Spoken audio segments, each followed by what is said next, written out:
Good morning all of you. ഈ ക്ലാസ്സിൽ കഴിഞ്ഞ ക്ലാസ്സിൽ ഡിസ്കസ് ചെയ്തിട്ടുള്ള ടൈപ്സ് ഓഫ് ഹൈപ്പോത്തിസിൻ്റെ കണ്ടിന്യൂഷൻ തന്നെയാണ്. 3 ഹൈപ്പോത്തിസിനെയാണ് നമ്മളവിടെ പറഞ്ഞത്. Number 1 descriptive, relational and working hypothesis.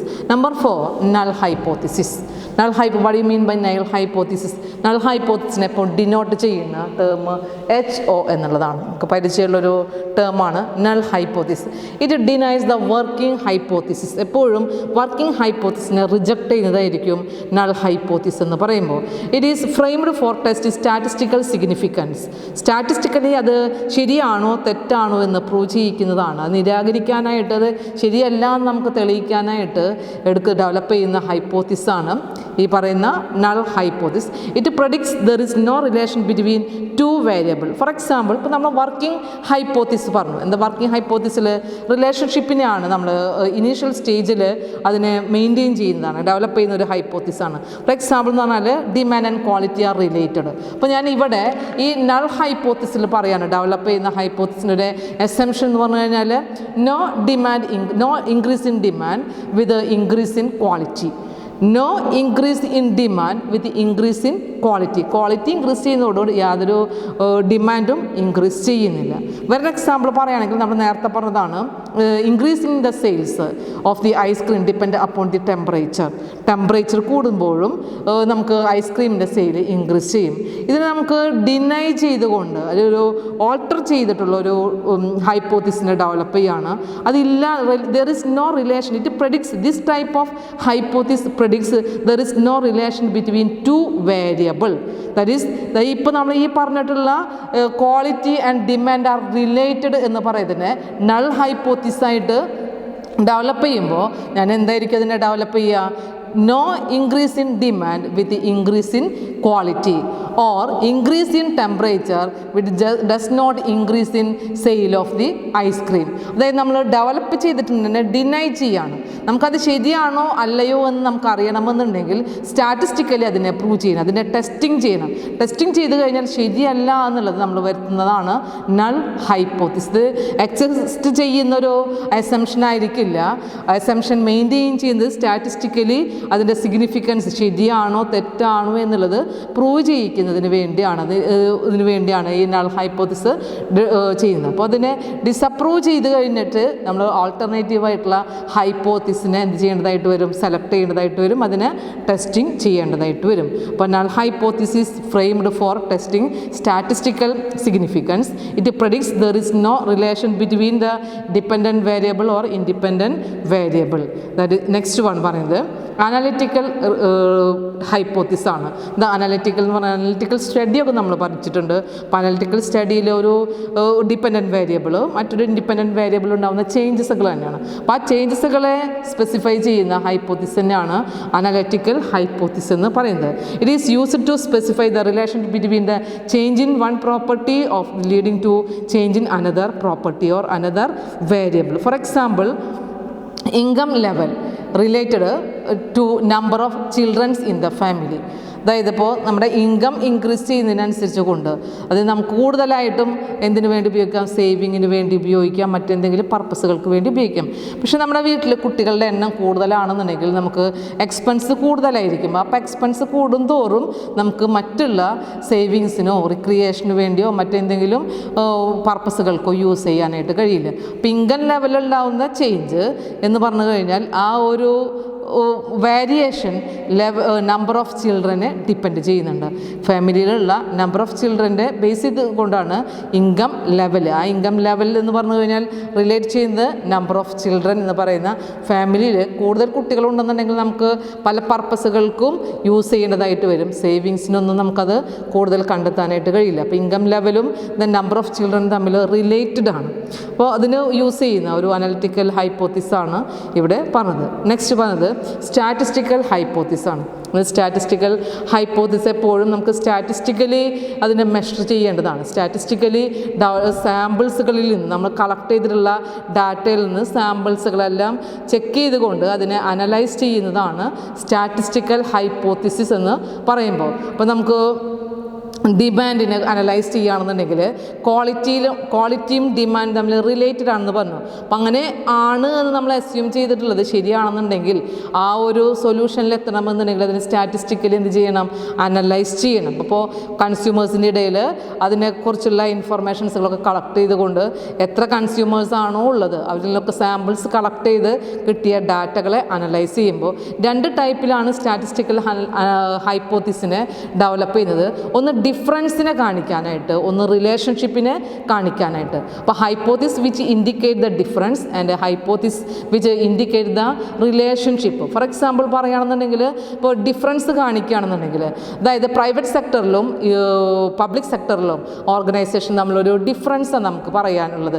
There is A difference between the performance of executives in the private sector and public sector. രണ്ടിലും അവരുടെ പെർഫോമൻസ്, എക്സിക്യൂട്ടീവിൻ്റെ മാനേജ്മെൻറ്റ് പെർഫോമൻസിൽ ഡിഫറൻസ് ഉണ്ട്. അപ്പോൾ ആ ഡിഫറൻസിനെ നമുക്ക് അനലൈസ് ചെയ്തുകൊണ്ട് ഒരു ടെസ്റ്റിങ്ങിന് വിധേയമാക്കുമ്പോൾ ഒരു ഹൈപ്പോത്തിസ് ഞാൻ സെറ്റ് ചെയ്യുകയാണ്. ആ ഡിഫറൻസിനെ കാണിക്കാനാണ് പറയുന്നതെങ്കിൽ അതാണ് ഇവിടെ ഇൻഡിക്കേറ്റ് ചെയ്യുന്നത് statistical hypothesis. It indicates the difference. Statistical hypothesis it also indicates for relationship. That is the example എന്ന് പറഞ്ഞു കഴിഞ്ഞാൽ there is an perfect relationship between the price and demand. അതായത് നമുക്ക് പ്രൈസും ഡിമാൻഡ് എന്ന് പറയുന്ന ഒരു ഡിമാൻഡ് തിയറിയിൽ നോക്കുകയാണെങ്കിൽ പെർഫെക്റ്റ്ലി റിലേറ്റഡ് ആണ്. പ്രൈസ് ഇൻക്രീസ് ചെയ്യുമ്പോൾ ഓട്ടോമാറ്റിക്കലി ഡിമാൻഡ് ഡിക്രീസ് ചെയ്യും, പ്രൈസ് ഡിക്രീസ് ചെയ്യുമ്പോൾ ഓട്ടോമാറ്റിക്കലി ഡിമാൻഡ് ഇൻക്രീസ് ചെയ്യും. അപ്പോൾ പ്രൈസ് ആൻഡ് ഡിമാൻഡ് എന്ന് പറയുന്നത് പെർഫെക്റ്റ്ലി റിലേറ്റഡ് ആയിട്ടുള്ള ഒരു തിയറിയാണ്, അല്ലെങ്കിൽ ഒരു എക്സാമ്പിളാണ്. അത് ആ ഒരു ഹൈപ്പോത്തിസിസ് എന്ന് പറയുന്നത് അതിൻ്റെ റിലേഷൻഷിപ്പിനെ ഇൻഡിക്കേറ്റ് ചെയ്യാനായിട്ട് യൂസ് ചെയ്യുന്ന സ്റ്റാറ്റിസ്റ്റിക്കൽ ഹൈപ്പോത്തിസ് ആണ്. ലാസ്റ്റ് വൺ പറയുന്നത് കോമൺ സെൻസ് ഹൈപ്പോത്തിസ് ആണ്. ദ കോമൺ സെൻസ് എന്ന് പറയുമ്പോൾ നമ്മൾ ഒബ്സർവേഷനിൽ നിന്നും നമുക്ക് മനസ്സിലാകുന്ന ചില ഹൈപ്പോത്തിസുകളാണ്. ഫോർ എക്സാമ്പിൾ, ഇപ്പം ഞാൻ നേരത്തെ പറഞ്ഞതുപോലെയുള്ള അൺഎംപ്ലോയ്മെൻറ്റ് പ്രോബ്ലം ഒരു സ്റ്റഡി ചെയ്യുമ്പോൾ അതിനെ റെഡ്യൂസ് ചെയ്യാനുള്ള ഒരു സൊല്യൂഷനിലേക്ക് വരണമെന്നുണ്ടെങ്കിൽ എനിക്ക് ഒബ്സർവ് ചെയ്തിട്ടുള്ള ഡാറ്റകളിൽ നിന്നും അവൈലബിൾ ആയിട്ടുള്ള ഡാറ്റകളിൽ നിന്നോ അല്ലെങ്കിൽ ഒരു സൊസൈറ്റിയിൽ കണ്ടിട്ടുള്ള പല എക്സ്പീരിയൻസിൽ നിന്നും എനിക്ക് മനസ്സിലായിട്ടുള്ളതാണ് the unemployment problem, unemployment rate is more in rural than urban. കൂടുതലും അൺഎംപ്ലോയ്മെൻറ്റ് പീപ്പിൾ എന്ന് പറഞ്ഞു കഴിഞ്ഞാൽ എവിടെയാണ്? റൂറൽ ഏരിയയിലാണ്.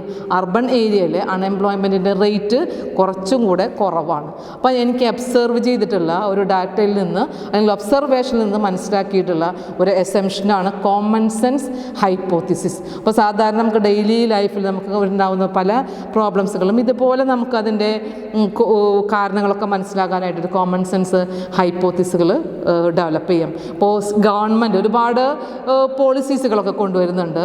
പക്ഷേ നമുക്കിപ്പോഴും ഓരോ റൂറൽ ഏരിയയിൽ ഡെവലപ്പ് ചെയ്യാനുള്ള ഒരു സ്റ്റേറ്റ് എയ്ഡുകളൊന്നും കാര്യമായിട്ട് യൂട്ടിലൈസ് ചെയ്യാനായിട്ട് പറ്റുന്നില്ല. അപ്പോൾ അങ്ങനെ കാര്യമായിട്ട് എന്തുകൊണ്ട് യൂട്ടിലൈസ് ചെയ്യാനായിട്ട് പറ്റുന്നില്ല? അപ്പോൾ അത് എക്സിക്യൂട്ടീവ്സിൻ്റെ അതിൻ്റെ ഒരു ഇൻഎഫിഷ്യൻ്റ് ആയിട്ടുള്ള ഒരു എക്സിക്യൂഷൻ ലെവലാണോ എന്നുള്ളതൊക്കെ നമ്മൾ സംശയിക്കുമ്പോൾ നമുക്ക് ഒബ്സർവ് ചെയ്യുന്നതിൽ നിന്ന് കിട്ടുന്ന ഒരു ഹൈപ്പോത്തിസിനെ കോമൺ സെൻസ് ഹൈപ്പോത്തിസ് എന്ന് പറയാം.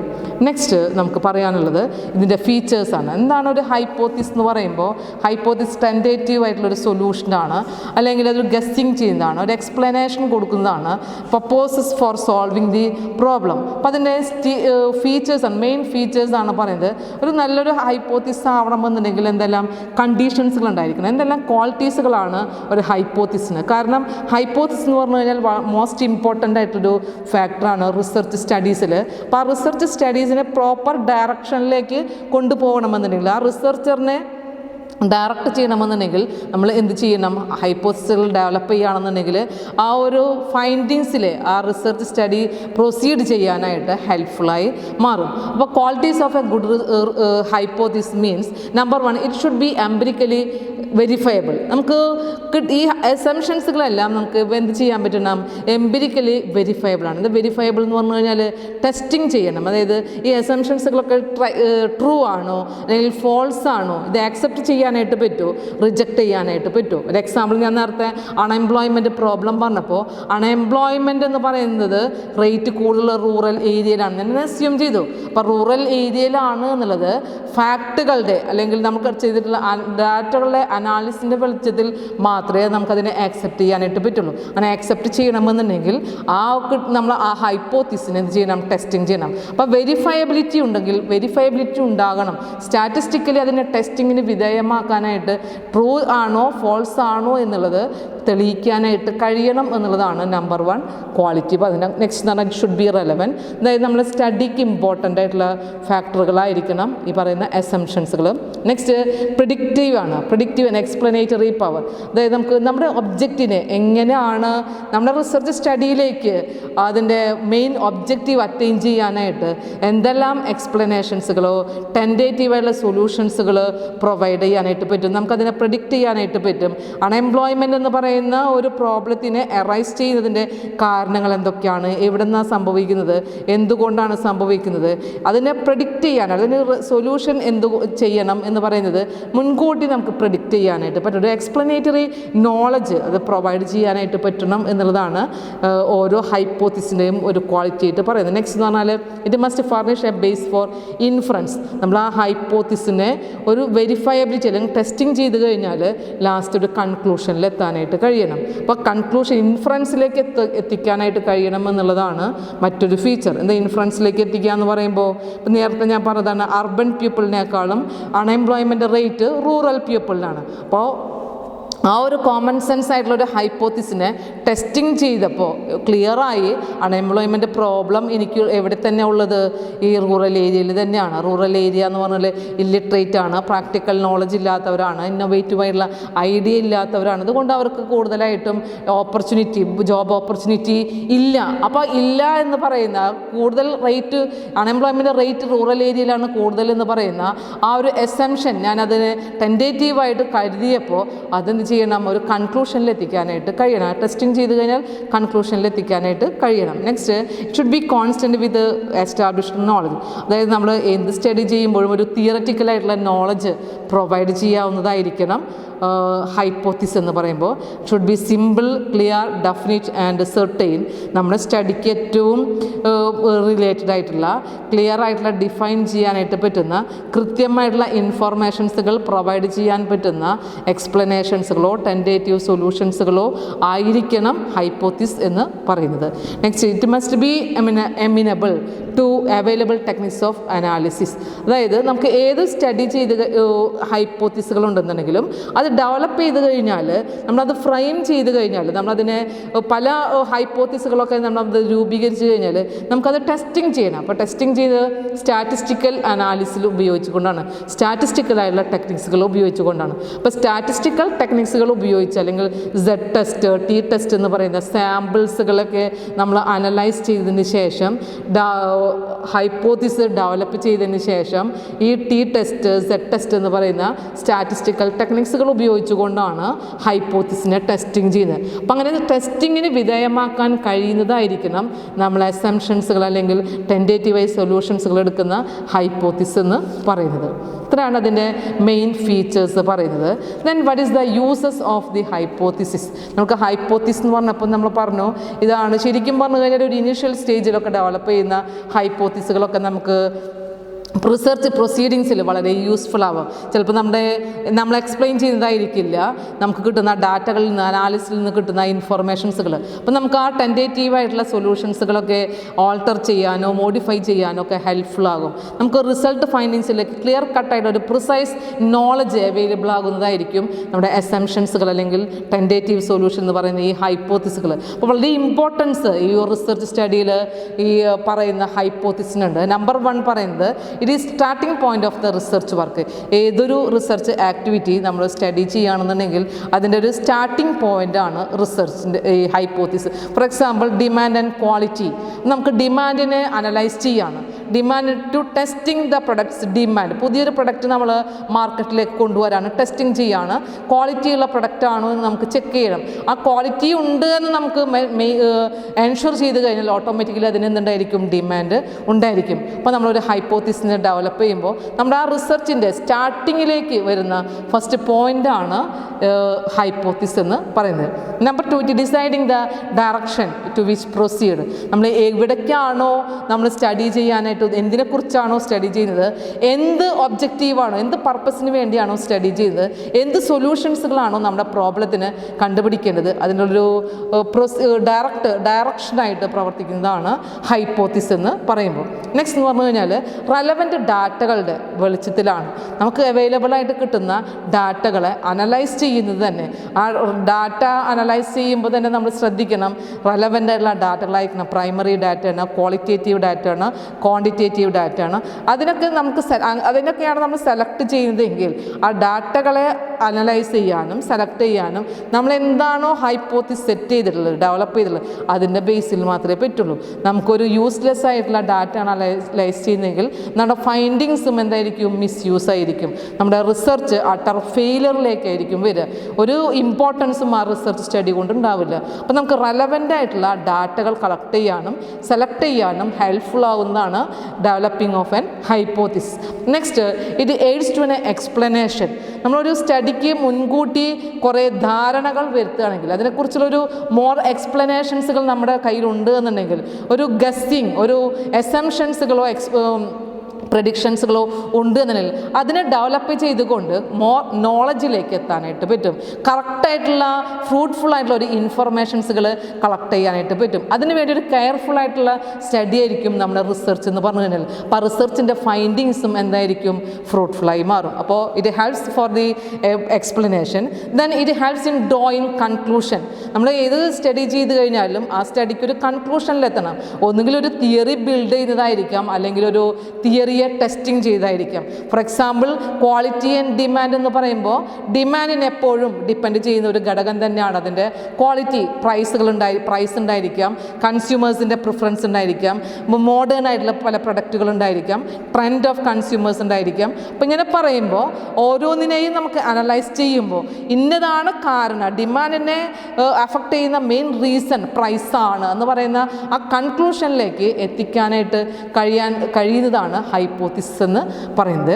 Next, it helps in testing theory. നമ്മൾ നേരത്തെ പറഞ്ഞതാണ്, ഏതൊരു റിസർച്ചും എന്ന് പറഞ്ഞു കഴിഞ്ഞാലും ഒന്നുകിൽ ഒരു ജനറൽ ആയിട്ടുള്ള ഐഡിയയിൽ നിന്ന് പെർട്ടിക്കുലർ ആയിട്ടുള്ള ഒരു ഫാക്റ്റിലേക്ക് എത്തുന്നതായിരിക്കാം, അല്ലെങ്കിൽ പെർട്ടിക്കുലർ ആയിട്ടുള്ള ഒരു ഫാക്റ്റിനെ അനലൈസ് ചെയ്യുമ്പോൾ ആ ഒബ്സർവേഷനിൽ നമുക്കൊരു തിയറിയിലേക്ക് ഡെവലപ്പ് ചെയ്യുന്നതായിരിക്കാം. രണ്ടിനും ഹെൽപ്ഫുള്ളാണ് ഹൈപ്പോത്തിസ്. അതായത് ഒരു തിയറിയെ ബിൽഡ് ചെയ്യാനും ഒരു തിയറിയെ ടെസ്റ്റ് ചെയ്യാനും ഹെൽപ്ഫുൾ ആവുന്നതാണ് ഹൈപ്പോത്തിസ് എന്ന് പറയുന്നത്. Next, it is works base for future knowledge. നമുക്കൊരു സ്റ്റഡി കണ്ടക്ട് ചെയ്യുമ്പോൾ ആ കണ്ടക്ട് ചെയ്യുന്ന സ്റ്റഡിക്ക് ഫ്യൂച്ചർ നോളജ് എക്സ്പാൻഡ് ചെയ്യുന്നുണ്ട്. ഇപ്പം നമ്മൾ നേരത്തെ പറഞ്ഞിട്ടുള്ള അൺഎംപ്ലോയ്മെൻറ്റ് പ്രോബ്ലം റെഡ്യൂസ് ചെയ്യാനായിട്ട് എങ്ങനെയാണ് അൺഎംപ്ലോയ്മെൻറ്റ് ഉണ്ടാകുന്നതിൻ്റെ റീസൺസുകളൊക്കെ നമ്മൾ അനലൈസ് ചെയ്യുമ്പോൾ റെഡ്യൂസ് ചെയ്യാനുള്ള മെഷേഴ്സുകളാണ്. അപ്പോൾ ഫ്യൂച്ചറിൽ ഈ അൺഎംപ്ലോയ്മെൻറ്റ് പ്രോബ്ലം അതിനെ ഇറാഡിക്കേറ്റ് ചെയ്യാനുള്ള മെഷേഴ്സുകളൊക്കെ നമുക്ക് ഈ ഒരു സ്റ്റഡിയിൽ നിന്ന് തന്നെ ഡെവലപ്പ് ചെയ്യാനായിട്ട് കഴിയും. അപ്പോൾ എപ്പോഴും വളരെ ഹെൽപ്ഫുള്ളായിട്ടുള്ള ഒരു ഡയറക്ഷൻ കൊടുക്കുന്ന അല്ലെങ്കിൽ നമ്മുടെ റിസർച്ച് പ്രൊസീഡ്സുകളെ ഹെൽപ്പ് ചെയ്യുന്ന, റിസർച്ചർക്ക് എക്സ്പ്ലനേഷൻ പ്രൊവൈഡ് ചെയ്യുന്നതാണ് ഹൈപ്പോത്തിസ് എന്ന് പറയുന്നത്. അപ്പോൾ ഈ ഹൈപ്പോത്തിസ് നമ്മൾ ഡെവലപ്പ് ചെയ്ത് കഴിഞ്ഞാൽ ആ ഡെവലപ്പ് ചെയ്തിട്ടുള്ള ഹൈപ്പോത്തിസുകൾ ശരിയാണോ തെറ്റാണോ എന്നുള്ളത് നമ്മൾ എന്ത് ചെയ്യണം, പ്രൂവ് ചെയ്യണം. അപ്പോൾ അങ്ങനെ പ്രൂവ് ചെയ്യിക്കാനായിട്ട് നമുക്ക് എപ്പോഴും ഒരു വെരിഫയബിലിറ്റി ആ ഒരു റിസർച്ച് ഉണ്ടായിരിക്കുന്നത്. ഫസ്റ്റ് വൺ ഫീച്ചർ തന്നെ നമ്മൾ പറഞ്ഞത് it must B empirically verifiable എന്നുള്ളതാണ്. അപ്പോൾ ആ ടെസ്റ്റിങ്ങിന് വിധേയമാക്കിയിട്ടാണ് നമ്മളെപ്പോഴും ആ ഒരു ഹൈപ്പോത്തിസ് ആക്സെപ്റ്റ് ചെയ്യണോ അല്ലെങ്കിൽ റിജക്റ്റ് ചെയ്യണോ എന്നുള്ളത് ഡിസൈഡ് ചെയ്യുന്നത്. ഫോർ എക്സാമ്പിൾ, നമ്മൾ പറയുമ്പോൾ ഡിമാൻഡ് ആൻഡ് ക്വാളിറ്റി എന്ന് പറഞ്ഞു. അപ്പോൾ ഡിമാൻഡിനെ അഫക്റ്റ് ചെയ്യുന്നത് ക്വാളിറ്റി ആണ് എന്ന് നമ്മൾ പ്രൂവ് ചെയ്യണമെന്നുണ്ടെങ്കിൽ ആ ക്വാളിറ്റിയുമായി റിലേറ്റഡ് ആയിട്ടുള്ള ഡാറ്റകൾ കളക്ട് ചെയ്ത് അത് ശരിയാണോ അല്ലെങ്കിൽ അത് ട്രൂ ആണോ, അത് ആക്സെപ്റ്റ് ചെയ്യാൻ പറ്റുന്നതാണോ എന്നുള്ളത് ചെയ്യണം. അതുതന്നെ പറയുന്നതാണ് ടെസ്റ്റിംഗ് ഓഫ് hypothesis. അപ്പോൾ when hypothesis has been framed in the study, it must be verified. Verifiability is the important condition for a good hypothesis. Verification of hypothesis means testing of the truth of hypothesis in the light of the fact. അപ്പോൾ ഹൈപ്പോത്തിസിനെ നമ്മൾ testing ചെയ്യുമ്പോൾ it agrees if the hypothesis is agrees with the fact it is the true and it should B accepted. നമ്മുടെ ഹൈപ്പോത്തിസുകൾ testing ചെയ്തപ്പോൾ അത് ശരിയാണ് നമുക്ക് മനസ്സിലായി കഴിഞ്ഞാൽ, അതായത് ശരിയാണ്, വെരിഫയബിലിറ്റി ഉണ്ട് എന്നുള്ളത് നമ്മൾ എങ്ങനെയാണ് അതിനെ ആക്സെപ്റ്റ് ചെയ്യുന്നത്? Verification of hypothesis means testing of the truth of the hypothesis in the light of the fact. നമുക്കുള്ള ഡാറ്റ കളക്ട് ചെയ്യുന്നതിൽ നിന്ന്, അനാലിസിൽ നിന്ന് കറക്റ്റായിട്ടുള്ള ഇൻഫർമേഷൻസുകളെ വിലയിരുത്തുമ്പോൾ നമുക്കത് ട്രൂ ആണെന്ന് മനസ്സിലാകുമ്പോൾ അതിനെന്ത് ചെയ്യാം? ആക്സെപ്റ്റ് ചെയ്യാം. അല്ലെങ്കിൽ if the hypothesis not agree with the fact it should be rejected. It is an false hypothesis. The hypothesis may be altered or modified. ഇനി ഹൈപ്പോത്തിസുകൾ എപ്പോഴും ടെസ്റ്റിംഗ് ചെയ്യുന്നത് എന്തിൻ്റെ ബേസിലാണ്?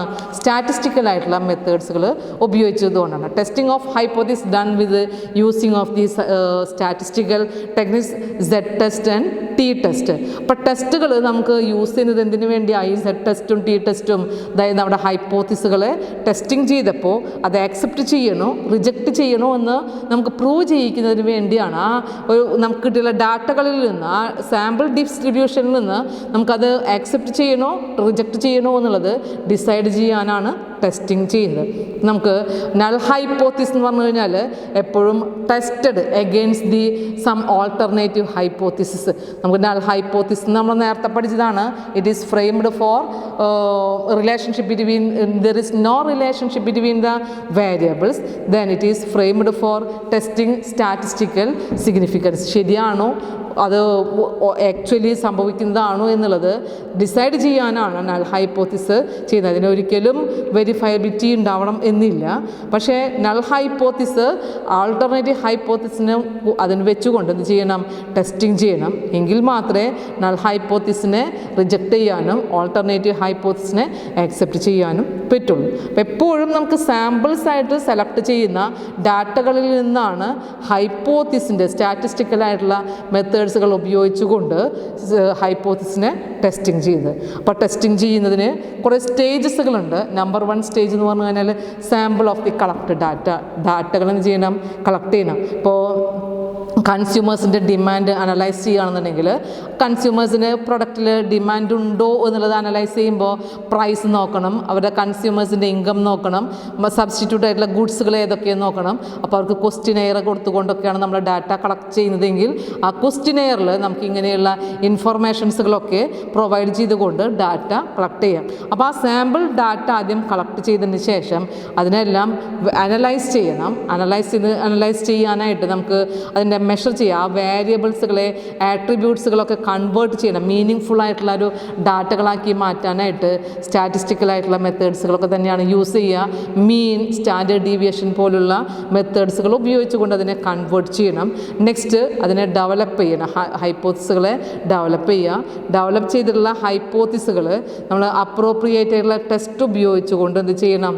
ടെസ്റ്റിംഗ് ചെയ്യണം. അതായത് നമുക്ക് നേരത്തെ കിട്ടിയുള്ള സാമ്പിൾ ഡാറ്റയിൽ കിട്ടിയുള്ള ടെസ്റ്റുകളും ദെൻ ഈ സ്റ്റാറ്റിസ്റ്റിക്കലായുള്ള ടി ടെസ്റ്റ്, സെഡ് ടെസ്റ്റ് പോലുള്ള സ്റ്റാറ്റിസ്റ്റിക്കൽ ടെസ്റ്റുകളും വെച്ചുകൊണ്ട് കമ്പയർ ചെയ്യുമ്പോൾ നമുക്കതിൽ അത് ആക്സെപ്റ്റ് ചെയ്യണോ അല്ലെങ്കിൽ റിജക്റ്റ് ചെയ്യണോ എന്ന് പറയുന്ന ഒരു ഡിസിഷനിലേക്ക് എത്താനായിട്ട് പറ്റും.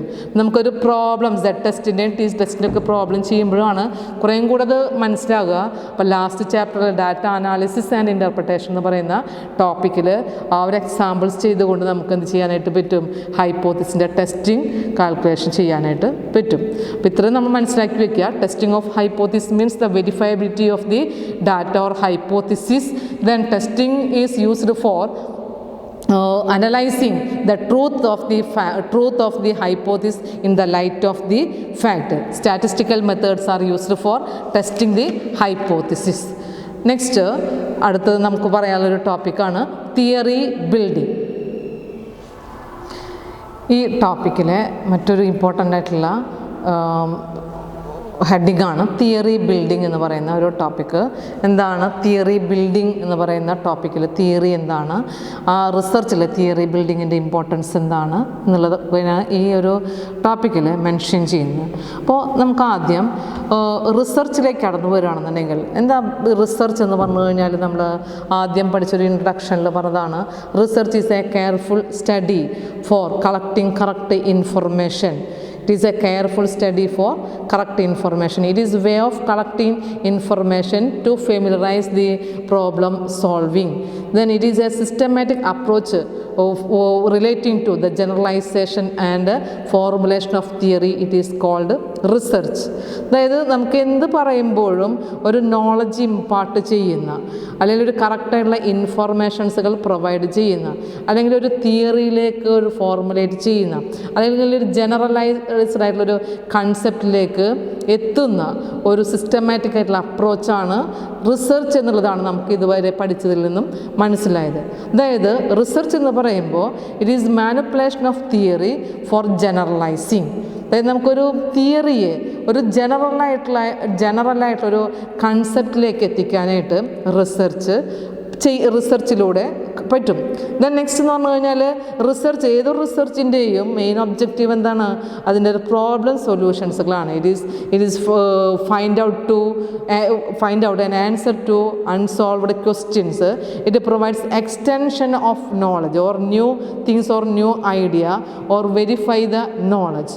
നമുക്ക് എപ്പോഴും ഒരു പ്രോബ്ലത്തിനൊരു സൊല്യൂഷൻ കണ്ടെത്തുകയാണെങ്കിൽ അതിൽ നമുക്കറിയാത്തൊരു കാര്യത്തിനെ ഉത്തരം ലഭിക്കുകയാണെന്നുണ്ടെങ്കിൽ അതിലൊരു പുതിയൊരു കൺസെപ്റ്റിലേക്ക് എത്താനായിട്ട്, അല്ലെങ്കിൽ ഒരു കറക്റ്റായിട്ടുള്ളൊരു ഇൻഫർമേഷൻ നമുക്ക് അവൈലബിൾ ആകാനായിട്ട്, അല്ലെങ്കിൽ ഉള്ള ഡാറ്റകളെ തന്നെ കുറേയും കൂടെ വെരിഫൈ ചെയ്തുകൊണ്ട് റിലയബിൾ ഡാറ്റ ആണെന്നുള്ളത് എസ്റ്റാബ്ലിഷ് ചെയ്യാനായിട്ട് എല്ലാം നമുക്ക് റിസർച്ചിലൂടെയാണ് ചെയ്യുന്നത്. അപ്പോൾ റിസർച്ച് എപ്പോഴും ഒരു തിയറിറ്റിക്കൽ കൺസിഡറേഷനോടുകൂടെയാണ് അതിനെ എസ്റ്റാബ്ലിഷ് ചെയ്യുന്നത്.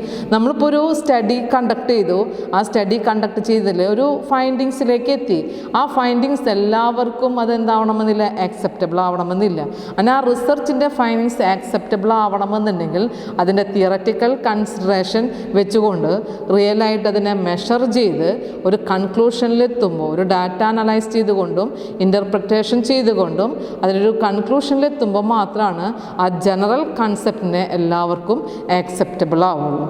അതായത് ഇപ്പോൾ നമ്മൾ ഏതെങ്കിലും ഒരു മെഡിസിൻ നമ്മൾ ഇൻവെൻറ്റ് ചെയ്യുകയാണെന്നുണ്ടെങ്കിൽ ആ ഇൻവെൻറ്റ് ചെയ്യുന്ന മെഡിസിൻ അതെല്ലാവരും യൂസ് ചെയ്യണമെന്നുണ്ടെങ്കിൽ അതിൻ്റെ യൂസേജ് എന്താണ്, എങ്ങനെയാണ് അത്, എന്തൊക്കെയാണ് അതിൽ യൂസ് ചെയ്തിട്ടുള്ള ഇൻഗ്രീഡിയൻസ് എന്നുള്ളത്, അതെന്തിനു വേണ്ടിയുള്ള ഒരു റെമഡിയാണ് എന്നൊക്കെ നമുക്കൊരു ജനറൽ കൺസെപ്റ്റ് എസ്റ്റാബ്ലിഷ് ചെയ്യാൻ കഴിഞ്ഞെങ്കിൽ മാത്രമാണ് ആ ഒരു മെഡിസിൻ കൊണ്ട് എന്തുണ്ടാവുള്ളൂ, യൂസ് ഉണ്ടാവുള്ളൂ. അപ്പോൾ ഈ റിസർച്ച് സ്റ്റഡിയിലും എപ്പോഴും നമ്മളൊരു പുതിയൊരു മെസ്സേജാണ് കൺവേ ചെയ്യുന്നത്, ഒരു പുതിയൊരു തിയറിയെയാണ് ജനറലൈസ് ചെയ്യുന്നത്, അല്ലെങ്കിൽ ഒരു ഫോർമുലേഷൻ തിയറിയെ ബിൽഡ് ചെയ്യുകയാണ്, അല്ലെങ്കിൽ ഒരു ന്യൂ നോളജിനെ എക്സ്പാൻഡ് ചെയ്യുകയാണ്. അപ്പം അങ്ങനെ ചെയ്യുമ്പോൾ നമുക്ക് ഏത് മെത്തേഡിലൂടെയാണ് പുതിയൊരു തിയറിയെ എസ്റ്റാബ്ലിഷ് ചെയ്യുകയാണോ അല്ലെങ്കിൽ ഉള്ള തിയറിയെ ടെസ്റ്റിംഗ് ചെയ്യുകയാണോ, ഈ രണ്ട് കൺസെപ്റ്റ് വെച്ചുകൊണ്ടാണ് എപ്പോഴും റിസർച്ചുകൾ കണ്ടക്ട് ചെയ്യുന്നത്. അപ്പോൾ അതിൽ പറയുന്ന രണ്ട് കൺസെപ്റ്റുകളാണ്, അല്ലെങ്കിൽ രണ്ട് അപ്രോച്ചസുകളാണ്, രണ്ട് തിയറീസുകളാണ് പറയുന്നത്,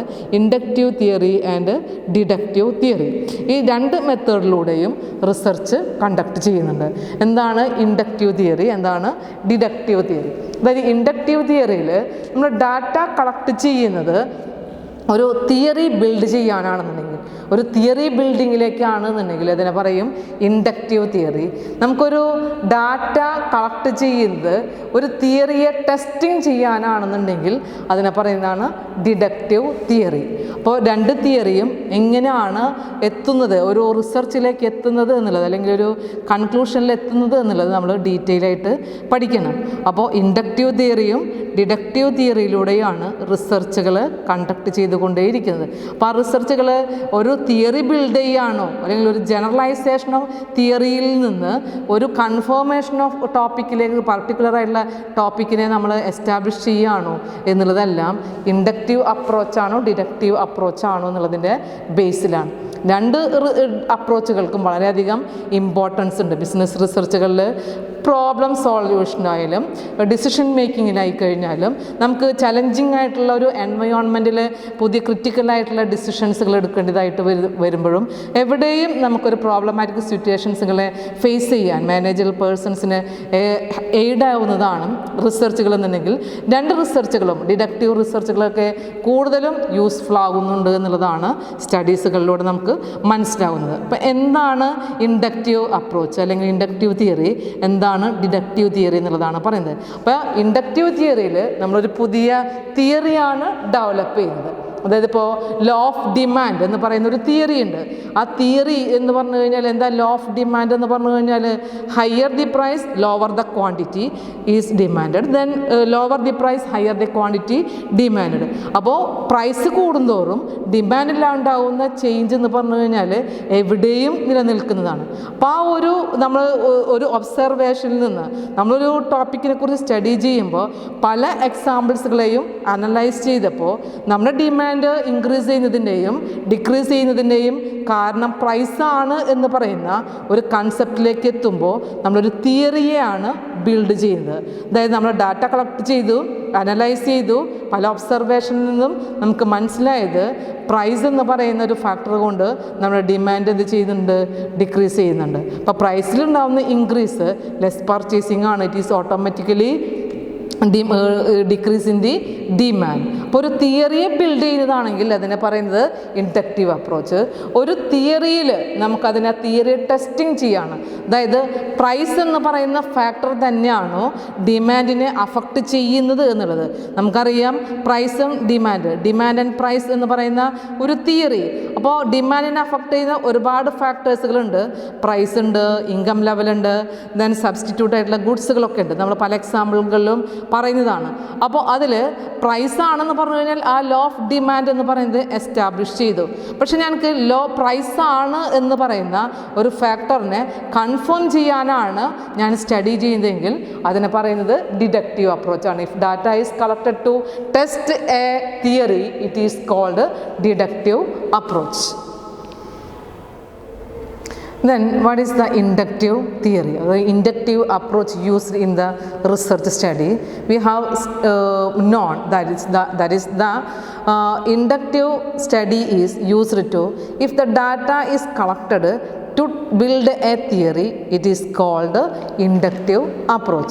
That is, it is the movement of knowledge from a particular to general. അതായത് നമുക്കിവിടെ എന്ന് പറഞ്ഞു കഴിഞ്ഞാൽ ഇൻഡക്ഷൻ അപ്രോച്ച് ആണ് എന്നുണ്ടെങ്കിൽ ഒരു പെർട്ടിക്കുലറായിട്ടുള്ള കേസുകളെ അനലൈസ് ചെയ്തുകൊണ്ട് ഒരു ജനറലൈസേഷനിലേക്ക് എത്തുന്നതാണ്. അതായത് ഇൻഡക്റ്റീവ് തിയറിയിൽ നമുക്കൊരു തിയറി ബിൽഡ് ചെയ്യുന്നതാണ് അതിൻ്റെ ഔട്ട്കം. ആ റിസർച്ചിൻ്റെ ഔട്ട്കം എന്ന് പറഞ്ഞു കഴിഞ്ഞാൽ ഒരു തിയറി ബിൽഡ് ചെയ്യുന്നതായിരിക്കും. അതായത് വേരിയസ് ആയിട്ടുള്ള എക്സാമ്പിൾസുകൾ, ഒബ്സർവേഷൻസുകൾ ഇതൊക്കെ നമ്മൾ നടത്തിയിട്ട് നമുക്കൊരു ലാസ്റ്റ് ഒരു കൺക്ലൂഷനിലേക്ക് എത്തുമ്പോൾ ആ കൺക്ലൂഷൻ എന്ന് പറയുന്നത് അല്ലെങ്കിൽ ഒരു ജനറലൈസേഷൻ എന്ന് പറയുന്നത് ഫോർമുലേഷൻ ഓഫ് തിയറി ആയിരിക്കും. That is in a inductive approach it is a movement of knowledge from a particular idea to general concept, then result finding is an building of theory. നമ്മുടെ ഇതിൻ്റെ research findings എന്ന് പറഞ്ഞു കഴിഞ്ഞാൽ എന്തിലേക്കായിരിക്കും എത്തുക? ഈ പറയുന്ന ഒരു തിയറി ബിൽഡിങ്ങിലേക്കായിരിക്കും എത്തുക. അപ്പോൾ ഈ തിയറി ബിൽഡ് ചെയ്യുന്നതിൻ്റെ ഒരു സ്കിമാറ്റിക് റെപ്രസെൻറ്റേഷനാണ് ഇവിടെ കാണിക്കുന്നത്. ഒബ്സർവേഷൻസുകൾ, pattern, tentative hypothesis and theory. അതായത് ഞാനിവിടെ ഒരു എക്സാമ്പിൾ പറയുകയാണ്. Price and demand. നമുക്കറിയാം ഹയർ പ്രൈസ് ആണെന്നുണ്ടെങ്കിൽ ഡിമാൻഡ് ഓട്ടോമാറ്റിക്കലി ഡിക്രീസ് ചെയ്യും. അപ്പോൾ higher the price the purchase is less, അതായത് ഡിമാൻഡ് ഈസ് ഡിക്രീസ്ഡ്. അപ്പോൾ ആ ഒരു പറയുന്ന ഒരു കൺസെപ്റ്റിലേക്ക് നമുക്ക് എത്തണം എന്നുണ്ടെങ്കിൽ ഞാൻ ഒരുപാട് ഒബ്സർവേഷൻസുകൾ ചെയ്യാണ്.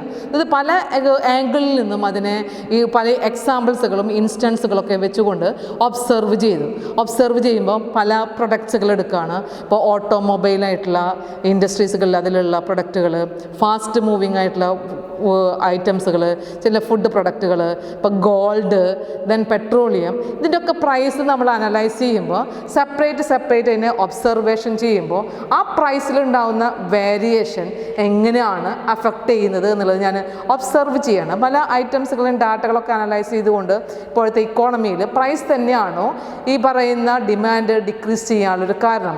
പ്രൈസ് ആൻഡ് ഡിമാൻഡ് റിലേറ്റഡ് ആണെന്നറിയാം, നമുക്ക് ഇൻ്റർ റിലേറ്റഡ് ആണ്.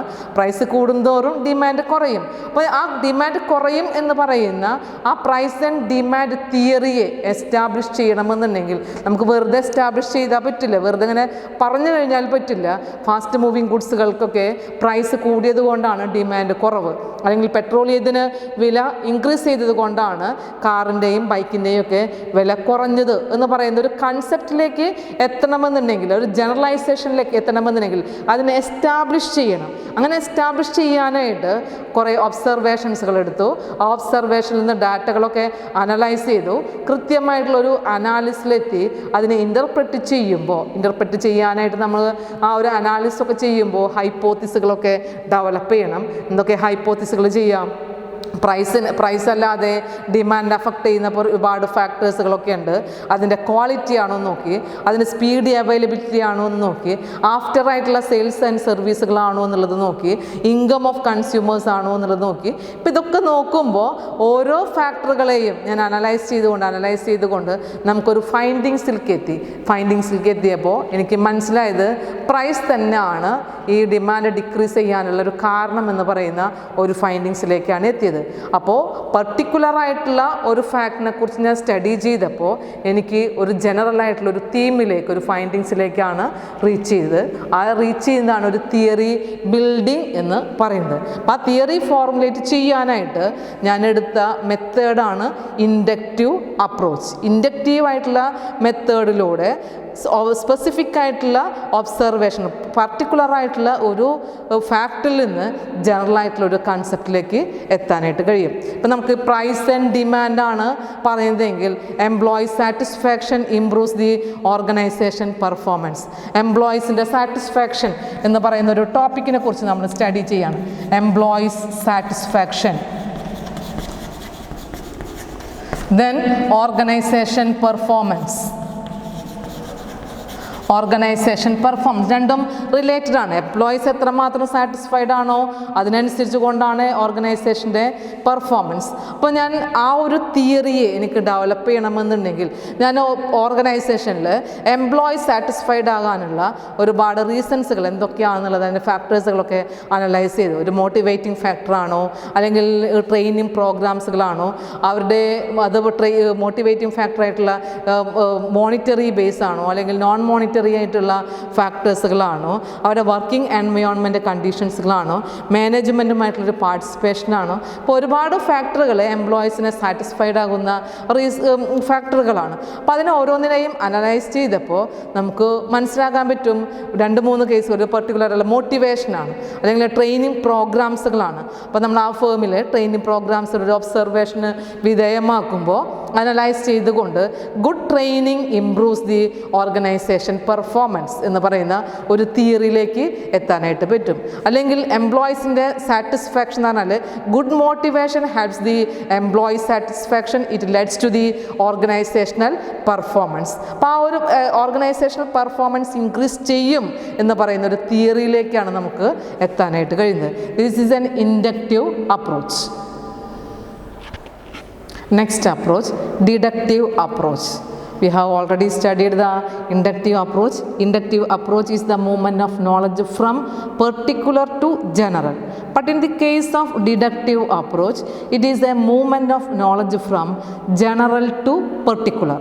ജനറൽ ആയിട്ടുള്ള ഒരു തിയറിയിൽ നിന്നും പെർട്ടിക്കുലർ ആയിട്ടുള്ളൊരു ഫാക്റ്റിലേക്ക് മൂവ് ചെയ്തുകൊണ്ട് ഒരു തിയറി ടെസ്റ്റിംഗ് ചെയ്യുന്നതാണ് ഡിഡക്റ്റീവ് അപ്രോച്ച്. നമ്മൾ നേരത്തെ പറഞ്ഞു inductive approach is used for if the data is collected to build a theory, but in the case of deductive theory the data are collected to test a theory. അപ്പോൾ നമ്മൾ deductive അപ്രോച്ചിൽ എപ്പോഴും ഒരു തിയറിയിൽ നിന്നാണ് start ചെയ്യുക. ഒരു തിയറിയിൽ നിന്ന് സ്റ്റാർട്ട് ചെയ്തുകൊണ്ട് അതിനെ ഹൈപ്പോത്തിസുകളൊക്കെ ഡെവലപ്പ് ചെയ്തിട്ട് ഒരുപാട് ഒബ്സർവേഷൻസുകൾക്കൊക്കെ വിധേയമാക്കി അതിനെ അനലൈസ് ചെയ്തുകൊണ്ട് ഒരു കൺഫർമേഷനിലെത്തും, അതായത് ഒരു കൺക്ലൂഷനിൽ എത്തും. ആ കൺക്ലൂഷനായിരിക്കും നമ്മുടെ ഡിസിഷൻ എന്ന് പറയുന്നത്. അപ്പോൾ ഒരു തിയറിയെ ബിൽഡ് ചെയ്യുന്നതാണെന്നുണ്ടെങ്കിൽ ഇവിടെ തിയറിയെ ടെസ്റ്റിംഗ് ചെയ്യാണ്, ശരിയാണോ എന്നുള്ളത് നോക്കുന്നതാണ് ഡിഡക്റ്റീവ് അപ്രോച്ച്. പല പ്രോബ്ലം സോൾവിങ്ങിന് വേണ്ടി അല്ലെങ്കിൽ ടീം വർക്കുകളുടെ കേസുകളിലൊക്കെ ഈ പറയുന്ന ഡിഡക്റ്റീവ് അപ്രോച്ചുകളൊക്കെ, അതായത് വളരെ ക്രിസ്റ്റലൈസ് ചെയ്തുകൊണ്ട് അനലൈസ് ചെയ്തുകൊണ്ട് അതിൻ്റെ കാര്യകാരണങ്ങൾ ഒരു മനസ്സിലാകുന്ന ഒരു അപ്രോച്ചാണ് ഡിഡക്റ്റീവ് അപ്രോച്ച് എന്ന് പറയുന്നത്. അപ്പോൾ പ്രോബ്ലം സോൾവിങ്ങിൽ ഡിസിഷൻ മേക്കിങ്ങിലൊക്കെ വളരെ സിഗ്നിഫിക്കൻ്റ് ആയിട്ടുള്ള റോളുള്ള ഒരു തിയറിയാണ് ഡിഡക്റ്റീവ് തിയറി എന്ന് പറയുന്നത്. ബട്ട് ഡിഡക്റ്റീവ് തിയറിയിൽ നമുക്ക് എപ്പോഴും തിയറിയെ ബിൽഡ് ചെയ്യുന്നതല്ല, തിയറിയെ ടെസ്റ്റിംഗ് ചെയ്യുന്നതാണ്. അതുകൊണ്ട് ഒബ്സർവേഷൻസ് തിയറിയെ ടെസ്റ്റിംഗ് ചെയ്യുമ്പോൾ നമുക്ക് ഒബ്സർവേഷൻസുകളും അതിൽ നമുക്ക് ഫൈൻഡിങ്സിലേക്കാണ്, റിയൽ ഫൈൻഡിങ്സിലേക്കാണ് എത്താനായിട്ട് കഴിയുക. നമ്മൾ ഇൻഡക്റ്റീവ് അപ്രോച്ചിൽ എന്ന് പറഞ്ഞു കഴിഞ്ഞാൽ ഒബ്സർവേഷൻസുകളും ദെൻ ഫൈൻഡിങ്സിലൂടെ നമുക്കൊരു തിയറിയിലേക്ക് എത്താൻ കഴിയുന്നെങ്കിൽ ഇവിടെ തിയറിയിൽ നിന്നാണ് സ്റ്റാർട്ട് ചെയ്യുന്നത്. That is it is a movement of knowledge from the general idea to particular idea. For example ഞാൻ പറയുകയാണെന്നുണ്ടെങ്കിൽ, അപ്പോൾ അതിൻ്റെ മുമ്പായിട്ട് ഇതിൻ്റെ ഒരു സ്കിമാറ്റിക് റെപ്രസെൻറ്റേഷൻ കാണിക്കുന്നുണ്ട്, എങ്ങനെയാണ് ഒരു തിയറിയെ സ്പെസിഫിക് ആയിട്ടുള്ളൊരു കൺഫർമേഷനിലേക്ക് എത്തിക്കുക. അപ്പോൾ നമ്മൾ ആദ്യം സ്റ്റഡി ചെയ്യുമ്പോൾ തിയറിയിൽ നിന്ന് സ്റ്റാർട്ട് ചെയ്യും. ആ തിയറിയെ നമുക്ക് എസ്റ്റാബ്ലിഷ് ചെയ്യുന്നതിന് വേണ്ടി ഹൈപ്പോത്തിസുകൾ ഡെവലപ്പ് ചെയ്യും. ഹൈപ്പോത്തിസുകളെല്ലാം ശരിയാണോ എന്നുള്ളത് അറിയാനായിട്ട് ഒബ്സർവേഷൻ കണ്ടക്ട് ചെയ്യും. ഒബ്സർവേഷനിൽ നിന്നാണ് ആ ഒരു ഫാക്റ്റ്, നമ്മൾ ഉദ്ദേശിച്ചിട്ടുള്ള പെർട്ടിക്കുലർ ഫാക്റ്റ് തന്നെയാണ് അതിൻ്റെ ഒറിജിനൽ റീസൺ എന്നുള്ളതോ ഒറിജിനൽ ആയിട്ടുള്ള ആക്സെപ്റ്റഡ് ആയിട്ടുള്ള ഡിസിഷൻ എന്നുള്ളതോ അതിലേക്ക് എത്താനായിട്ട് കഴിയും. ഫോർ എക്സാമ്പിൾ പറയുമ്പോൾ നമുക്ക് മനസ്സിലാവും, അതായത് ഒരു തിയറി എന്ന് പറഞ്ഞു കഴിഞ്ഞാൽ increase in the customer satisfaction help in increase in demand or sales. അതായത് നമുക്ക് എല്ലാവർക്കും അറിയുന്ന ഒരു എക്സാമ്പിളാണ്, കസ്റ്റമർ സാറ്റിസ്ഫാക്ഷൻ ഉണ്ടെങ്കിൽ മാത്രമേ ഡിമാൻഡ് ഇൻക്രീസ് ചെയ്യുള്ളൂ അല്ലെങ്കിൽ സെയിൽസ് ഇൻക്രീസ് ചെയ്യുള്ളൂ. ഒരു തിയറിയാണ് increase in demand help in increase in demand, increase in customer satisfaction help in increase in demand or sales. അപ്പോൾ നമ്മുടെ ഒരു പെർട്ടിക്കുലർ ആയിട്ടുള്ള കുറേ പ്രൊഡക്റ്റുകൾ, നമ്മുടെ കമ്പനിയുടെ പ്രൊഡക്റ്റുകൾ നമ്മൾ അനലൈസ് ചെയ്യാണ്, മാർക്കറ്റിലൊരു അനാലിസ് ചെയ്യാണ്.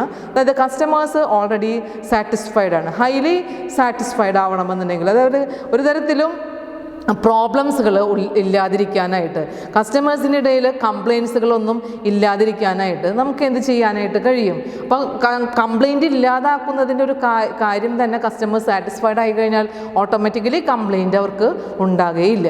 അപ്പം അങ്ങനെ നമുക്ക് ഉണ്ടാകണമെന്ന് മാർക്കറ്റിനെ അനലൈസ് ചെയ്യുമ്പോൾ അവിടെ നമുക്കൊരു തിയറി ഉണ്ട്, customer satisfaction helps in demand creation. അപ്പോൾ ശരിയാണ്, അപ്പോൾ കസ്റ്റമേഴ്സ് സാറ്റിസ്ഫൈഡ് ആകാനുള്ള കുറേ കാരണങ്ങളുണ്ട്. എന്തൊക്കെ അതിന് കൺസ്യൂമേഴ്സിൻ്റെ സാറ്റിസ്ഫാക്ഷനെ അഫക്റ്റ് ചെയ്യുന്നുള്ളത്? പ്രൈസ് ഒരു ഫാക്ടറാണ്, ആഫ്റ്റർ സെയിൽ സർവീസ് ഒരു ഫാക്ടറാണ്, പ്രോംപ്റ്റ്ലി ആയിട്ടുള്ള ഡെലിവറി ഒരു ഫാക്ടറാണ്, ഫേമിൽ അവൈലബിലിറ്റി, അതിൻ്റെ ഒരു അവൈലബിലിറ്റി എന്ന് പറയുന്നത് ഒരു ഫാക്ടറാണ്. നെക്സ്റ്റ് എന്ന് പറഞ്ഞു കഴിഞ്ഞാൽ അതിൻ്റെ ക്വാളിറ്റി ഒരു ഫാക്ടറാണ്. അപ്പം ഇങ്ങനെയുള്ള ഒരുപാട് ഫാക്ടേഴ്സ് കൊണ്ട് കസ്റ്റമേഴ്സ് സാറ്റിസ്ഫൈഡ് ആയിട്ടുണ്ട് എന്നുണ്ടെങ്കിൽ ഏത് ഫാക്ടർ കൊണ്ടാണ് കൂടുതലും സാറ്റിസ്ഫൈഡ് ആയിട്ടുള്ളത്? അപ്പോൾ സാറ്റിസ്ഫൈഡ് ആണ് എന്ന് പറയുന്ന ഹയർ കസ്റ്റമേഴ്സ് സാറ്റിസ്ഫൈഡ് ആണെന്ന് പറയുന്ന തിയറിയിൽ നിന്ന് നമ്മൾ തുടങ്ങി അതിനെ ഒരു ഹൈപ്പോത്തിസ് ഡെവലപ്പ് ചെയ്ത് അതിൻ്റെ ഓരോ ഫാക്റ്റുകളെയും അനലൈസ് ചെയ്തപ്പോൾ നമുക്കൊരു കൺഫർമേഷനിലെത്തി. നമ്മുടെ കൺസ്യൂമേഴ്സ്, നമ്മുടെ പ്രൊഡക്റ്റുകൾക്ക് കൂടുതൽ കൺസ്യൂമേഴ്സ് അട്രാക്റ്റീവ് ആകാനുള്ള റീസൺ ഫെയർ പ്രൈസാണ്. അതായത് അട്രാക്റ്റീവായിട്ടുള്ളൊരു പ്രൈസ് പ്രൊവൈഡ് ചെയ്യുന്നത് കൊണ്ടാണ് കൂടുതൽ ഡിമാൻഡ് ക്രിയേറ്റ് ചെയ്യുന്നത്.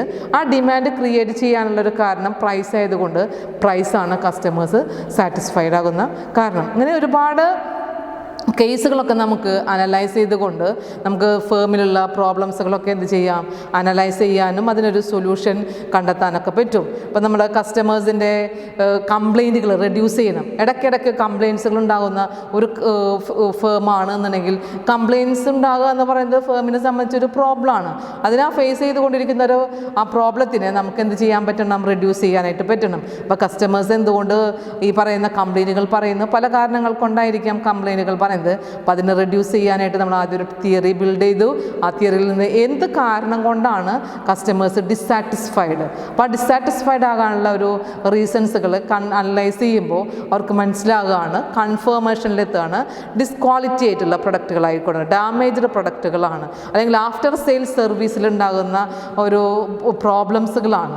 അതൊക്കെയാണ് കസ്റ്റമേഴ്സ് ഡിസാറ്റിസ്ഫൈഡ് ആകാനുള്ളൊരു കാരണം. അപ്പോൾ അൺഹാപ്പി ആയിട്ടുള്ള കസ്റ്റമേഴ്സ് ഒരിക്കലും ഫേമിന് എന്താവില്ല, ഫേവറബിൾ ആവില്ല. അപ്പോൾ ആ ഒരു കംപ്ലൈൻറ്റിനെ റെഡ്യൂസ് ചെയ്യാനായിട്ട് ഒരു പുതിയൊരു സ്ട്രാറ്റജി ഫോർമുലേറ്റ് ചെയ്യാം. അങ്ങനെ ഒരു പ്രോബ്ലത്തിൻ്റെ ഒരു സൊല്യൂഷൻ കണ്ടെത്താനായിട്ട് പറ്റും, ഒരു ഡിസിഷൻ മേക്കിങ്ങിനെ പറ്റും. ഒരു ചലഞ്ചിങ് ആയിട്ടുള്ള പല എൻവയോൺമെൻറ്റുകളിലും ഈ ഡിഡക്റ്റീവ് അപ്രോച്ചസുകൾ വളരെ ഹെൽപ്ഫുള്ളാണ്. അപ്പോൾ റിസർച്ചിൽ ഏത് ടൈപ്പിലുള്ള തിയറിയെ ബിൽഡ് ചെയ്യുന്നത്, അല്ലെങ്കിൽ എങ്ങനെയാണ് ഒരു റിസർച്ച് കണ്ടക്ട് ചെയ്യുന്നതെന്ന് ചോദിച്ചു കഴിഞ്ഞാൽ 2 ടൈപ്പിലൂടെയും ആ ഒരു സ്റ്റഡി ഫോർവേഡ് ചെയ്യാം.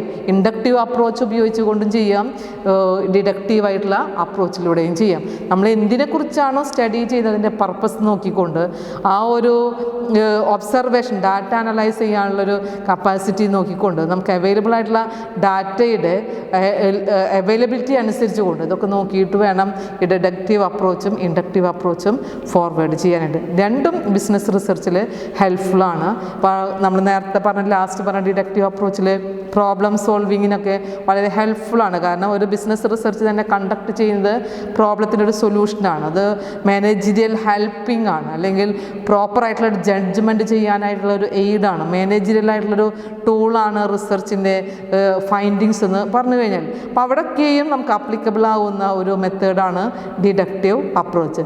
Also it is more significant in the case of the business research for inductive approach. 2 അപ്രോച്ചുകൾക്കും 2 ഡിഫറെൻറ്റ് വ്യൂസുകളാണ്. Deductive approach is the forwarding of the information from general to particular, but in the case of inductive approach it is used for testing a data. ഇത്രയാണ് നമുക്ക് ഈ പറയുന്ന inductive approach building തിയറിയാണ്. അപ്പോൾ ഇത്രയും പോയിൻറ്റ്സുകൾ ഈ ഒരു ടോപ്പിക്കിൽ നമുക്ക് കവർ ചെയ്യുന്നുണ്ട്. ഇന്ന് പറഞ്ഞിട്ടുള്ളത് ഒന്ന് വേരിയബിളിൻ്റെ ടൈപ്സുകൾ, ദെൻ നെക്സ്റ്റ് പറഞ്ഞ ഹൈപ്പോത്തിസുകൾ, ഡിഫറെൻറ്റ് ടൈപ്സ് ഓഫ് ഹൈപ്പോത്തിസുകൾ, then testing of hypothesis, uses of hypothesis, then features of hypothesis, stages of hypothesis, last പറഞ്ഞത് theory building, inductive theory and deductive theory. എന്തെങ്കിലും ഡൗട്ട്സുകൾ ഉണ്ടെന്നുണ്ടെങ്കിൽ ടെക്സ്റ്റ് ബുക്കുകൾ വായിച്ചതിന് ശേഷം ചോദിക്കാവുന്നതാണ്. നെക്സ്റ്റ് ക്ലാസ്സിൽ എക്സ്പ്ലെയിൻ ചെയ്യാം. Okay, thank you.